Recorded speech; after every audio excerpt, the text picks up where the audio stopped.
સુરતથી સમાચાર મળી રહ્યા છે। અમેરિકામાં સ્થાયી થયેલ ડોક્ટરને બ્લેકમેલ કરવાનો મામલો પ્રકાશમાં આવ્યો છે।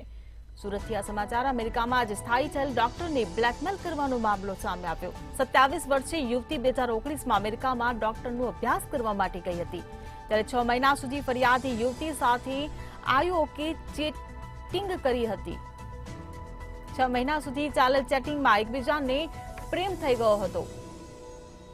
ત્યારબાદ પૈસાની અગવડતાને લઈ યુવતી પાસે ઉછીના પૈસા માંગ્યા હતા। શરૂઆતમાં યુવતીએ અભ્યાસમાં મદદના નામે તેને પૈસા આપ્યા પણ હતા। પ્રેમ થવાને કારણે માનસિક યુવકે યુવતીના ન્યૂડ ફોટા મંગાવ્યા હતા।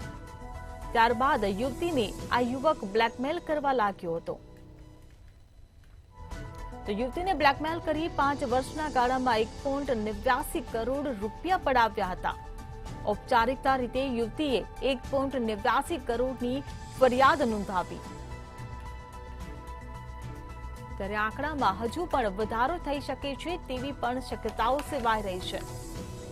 તો યુવકના મોબાઈલમાંથી હજુ પણ કેટલાય આવા ન્યૂડ ફોટા મળી આવ્યા છે। હજુ અન્ય યુવતીઓના સંપર્કમાં આ યુવક હોવાનો પણ ખુલાસો થયો છે।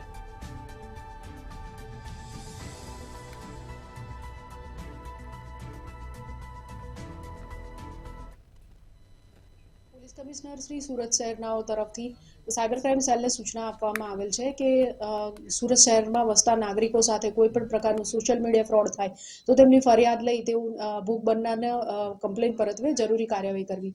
આ અંતર્ગત સુરત સાયબર ક્રાઇમ સેલને 2 દિવસ પહેલા એક દીકરીની ફરિયાદ મળી હતી, જેની અંદર એની સાથે સોશિયલ મીડિયા ઉપર ફ્રેન્ડશિપ કરીને એક કોઈ અનનોન વ્યક્તિએ એના ફોટા મેળવીને દીકરીને બ્લેકમેલિંગ કરીને લગભગ આશરે 1.89 કરોડથી વધુની રકમ બ્લેકમેલિંગ દ્વારા પડાવેલ હતી અને દીકરીને ધમકી આપેલ હતી કે જો તું મારી વાત નહીં માને, મને પૈસા નહીં આપે તો તારા સગા મિત્ર મંડળ જે બધા છે એ બધાને તારા ફોટો વગેરે હું મોકલી આપીશ।